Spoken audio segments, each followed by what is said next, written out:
तुमच्या computer skills upgrade करायच्या आहे? दिशा कम्प्युटर इन्स्टिट्यूट घेऊन आले आहेत महा डिस्काउंट ऑफर। आता कोणताही कोर्स करा फक्त 1800 रुपयांमध्ये। पुणे विधान परिषदेच्या जागेवरून राष्ट्रवादीत नाराजी नाट्य झालं। यानंतर पार्थ पवार यांनी डॅमेज कंट्रोलला सुरुवात केली।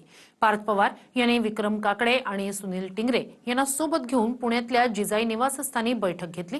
पाहूया एक रिपोर्ट।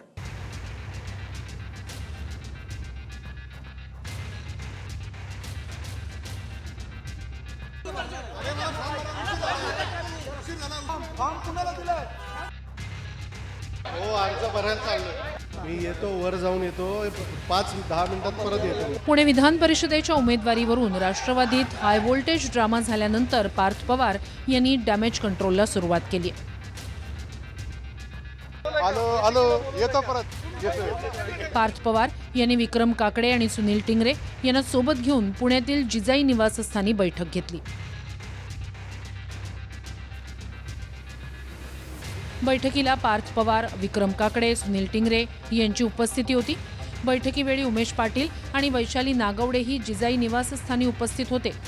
पार्थ पवार यांनी सुनील टिंगरेंसोबत जवळपास अर्ध्या तासापेक्षा जास्त वेळ चर्चा केली। या बैठकीत सुनील टिंगरे यांची नाराजी दूर झाल्याची चर्चा आहे। भविष्यात सुनील टिंगरे यांचा पक्षात सन्मान राखला जाईल असं आश्वासन पार्थ पवार यांनी टिंगरे यांना दिलंय। पक्षांनी घेतलेला, आमच्या श्रेष्ठींनी घेतलेला निर्णय आम्ही सगळ्यांनी मान्य केला आहे।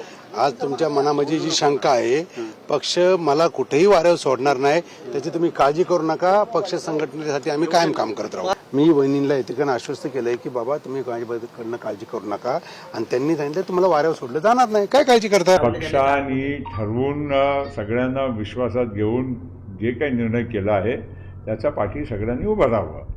आणि प्रत्येकांची इच्छाप्रमाणे प्रत्येक निर्णय होऊ शकत नाही, तरी देखील जे पुण्यातला आणि बाकी ठिकाणी स्थानिक स्तरावर जे काही परिस्थिती असते त्याच्यावरच निर्णय घ्यावा लागते। भाजपमधून राष्ट्रवादीत आलेल्या विक्रम काकडे यांना विधान परिषदेची उमेदवारी दिली, त्यामुळे राष्ट्रवादीचे स्थानिक कार्यकर्ते नाराज झाले। उमेदवारी न मिळाल्यानं सुरेश घुले यांनी नाराजी व्यक्त केली, तर टिंगरेंच्या समर्थनार्थ रामदास गाडे यांनी राजीनामा दिला।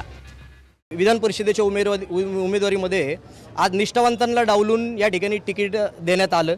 आज आमच्यासारखे निष्ठावंत कार्यकर्त्यांचं मन दुखवले गेले। आम्ही सुनेत्रा वहिनींना 2 दिवसापूर्वी मी पत्रही लिहिलं होतं की वहिनी, पक्षाची अवस्था सध्या वाईट परिस्थितीत आहे। आज दादांच्या अकाली जाण्याने संघटना थोडीशी खालच्या पोझिशनला गेलेली। आपल्याला पक्ष जर ताकदीने आपल्याला वाढवायचा असेल तर आपल्यातल्याच निष्ठावंत कार्यकर्त्याला त्या ठिकाणी तिकीट दिलं तर पक्ष तेवढ्याच ताकदीने वाढेल। 30 वर्ष पक्षाचं काम करतोय। माझ्या मनाला जे पटलं नाही ती माझा राजीनामा दिला ना। मी माझ्या घरावर तुळशीपत्र ठेवून राजीनामा देतोय ना, हे काय माझं पत्र देतोय ना मी या ठिकाणी। या पद्धतीनं जे आरोप केले जातात ना, आर्थिक देवाणघेवाण किंवा पैशाची देवाणघेवाण असं जे उल्लेख केले जातात, जर राजकारण होत असतं आणि अशा जर उमेदवार मिळत असत्या, टाटा, बिर्ला, अंबानी, अदानी हे सगळे आमदार, खासदार आणि ह्यांचे सगळे पाहुणे रावळे आणि ह्यांची पोरं सगळी संसदेमध्ये आणि विधिमंडळामध्ये दिसले असते, आणि राजकीय पक्षांनी कुणाही पेक्षा सगळ्यात जास्त पैसे यांच्याकडे आहेत ना, का त्यांच्या मुलांना वाटत नसेल आम्ही आमदार व्हावं, खासदार व्हावं।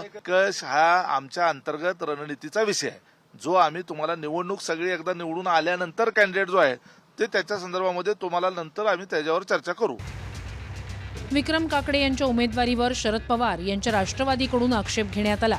काकडेंनी अर्ज दाखल करताना मालमत्ता लपवल्याचा आरोप शरद पवारांच्या राष्ट्रवादीनं केला, पण निवडणूक निर्णय अधिकाऱ्यांनी हा आक्षेप फेटाळून लावला। निवडणूक निर्णय अधिकाऱ्यांच्या निर्णयाविरोधात पवारांची राष्ट्रवादी मुंबई हायकोर्टात जाणार आहे। संजय काकडे यांनी मुंबईत मुख्यमंत्री देवेंद्र फडणवीस यांचीही भेट घेतली। काकडेंविरोधात बंडखोरी केलेले भाजप नेते प्रदीप कंद यांनीही फडणवीसांची भेट घेतली। त्यामुळे काकडेंविरोधात असलेली पक्षांतर्गत नाराजी आणि भाजप उमेदवाराची बंडखोरी या सगळ्या गोष्टींवर तोडगा निघण्याची चिन्ह आहेत। योगेश बोरसेसह प्रदीप कापसे, TV9 मराठी, पुणे। मला तुमच्या कम्प्युटर स्किल्स अपग्रेड करायच्या आहे? दिशा कम्प्युटर इन्स्टिट्यूट घेऊन आले आहेत महा डिस्काउंट ऑफर। आता कोणताही कोर्स करा फक्त 1800 रुपयांमध्ये।